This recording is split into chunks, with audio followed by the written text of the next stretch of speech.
Good morning class. तो class आज आपकी क्लास में जो चैप्टर चलने वाला है उसका नाम है electric current and its effect, मतलब कि विद्युत धारा और इसके प्रभाव। अब हम सबसे पहले इस चैप्टर में पढ़ेंगे कि इलेक्ट्रिक करंट क्या होता है। तो बच्चों, इलेक्ट्रिक करंट का मतलब होता है कि जब कोई भी फ्लो ऑफ चार्ज होता है, मतलब कि जब किसी सर्किट में फ्लो ऑफ चार्ज होता है तो इसे इलेक्ट्रिक करंट कहते हैं। मतलब कि सर्किट का मतलब हो गया आपके घर में जो स्विच लगे होते हैं ना, तो इसमें क्या होता है, चार्ज फ्लो करते हैं। वो चार्ज होते हैं पॉजिटिव और नेगेटिव। तो जब पॉजिटिव और नेगेटिव किसी सर्किट में फ्लो करते हैं चार्ज, तो उसे क्या कहा जाता है, इलेक्ट्रिक करंट। अब इसमें सबसे पहले जो दिया हुआ है वो दिया हुआ है इलेक्ट्रिक सेल। तो सेल की बात करें तो इसमें क्या होता है, ये एक अरेंजमेंट होता है जिसमें केमिकल एनर्जी को इलेक्ट्रिकल एनर्जी में कन्वर्ट कर दिया जाता है।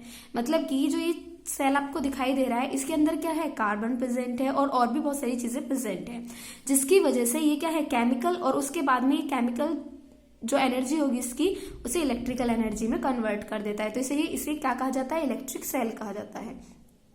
अब inside the electric cell chemical energy is store. तो इलेक्ट्रिक सेल के अंदर केमिकल एनर्जी स्टोर होती है। ये केमिकल रिएक्शन करते हैं और इलेक्ट्रिसिटी को प्रोड्यूस करते हैं, मतलब विद्युत धारा को प्रोड्यूस करते हैं। सेल दो टाइप के होते हैं, प्राइमरी सेल और सेकेंडरी सेल। प्राइमरी सेल तो वो होते हैं जो एक बार यूज हमने कर लिया और फिर फ्यूज हो गए, दोबारा ऐसे उन्हें यूज नहीं किया जा सकता। लेकिन सेकेंडरी सेल्स जो होते हैं वो एक बार अगर फ्यूज हो जाते हैं, खत्म हो जाते हैं, तो उन्हें दोबारा से यूज किया जा सकता है, चार्ज करके दोबारा से यूज कर सकते हैं, जैसे मोबाइल।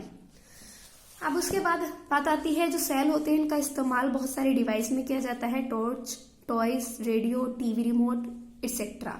उसके बाद में आता है इलेक्ट्रिक सर्किट। तो इलेक्ट्रिक सर्किट क्या होता है, ये एक ऐसा पाथ होता है जिसमें इलेक्ट्रिक करंट फ्लो करता है। जैसा आप यहाँ पे देख पा रहे हैं, तो ये क्या है, एक सर्किट है। तो इसमें क्या हो रहा है, पॉजिटिव से नेगेटिव की तरफ करंट फ्लो हो रहा है और बीच में इसकी वजह से क्या जल गया है, बल्ब जल गया है। तो ये क्या है, इलेक्ट्रिक सर्किट। और इसमें क्या होता है, इलेक्ट्रिक करंट फ्लो होता है, जिसकी वजह से हमें क्या मिल पाती है, बिजली मिल पाती है, लाइट मिल पाती है, हमारी टॉर्च बल्ब जल जाते हैं। अब उसके बाद आता है सिंबल। तो आप जैसे यहाँ पे देख पा रहे हैं, सेल का सिंबल होता है, इसमें एक तरफ पॉजिटिव टर्मिनल होता है, एक तरफ नेगेटिव टर्मिनल होता है। ये बैटरी का सिंबल होता है और ये क्या होता है, बल्ब। उसके बाद ये रेजिस्टेंस होता है, ये ओपन सर्किट और ये क्लोज सर्किट। तो इसमें अलग अलग टाइप के आपको ये सर्किट्स दिखाए गए हैं। उसके बाद में आता है जो सेल होते हैं उनका इस्तेमाल जब हम करते हैं तो किस तरह से करते हैं, तो हमेशा पॉजिटिव की तरफ नेगेटिव होगा और नेगेटिव की तरफ पॉजिटिव होगा। तो बच्चों आप याद रखिएगा कि आप कभी भी जब सेल लगाते हो तो अगर आप एक ही तरह से दोनों सेल लगा देते हो तो वो काम नहीं करता है, जिस भी आप डिवाइस में लगा रहे हो वो सेल। लेकिन जैसे ही आप सेल को चेंज करते हो वो डिवाइस काम करना शुरू कर देता है। इसीलिए सेल हमेशा कैसे काम करते हैं कि पॉजिटिव टर्मिनल की तरफ नेगेटिव और नेगेटिव की तरफ पॉजिटिव। इसमें नेक्स्ट है कि जो सेल होते हैं वो भी अलग अलग तरीके से काम करते हैं। तो इसमें वही बात फिर से बोली गई है, जैसे आप यहाँ पे देख सकते हैं, ये ओपन सर्किट है और ये क्लोज सर्किट है।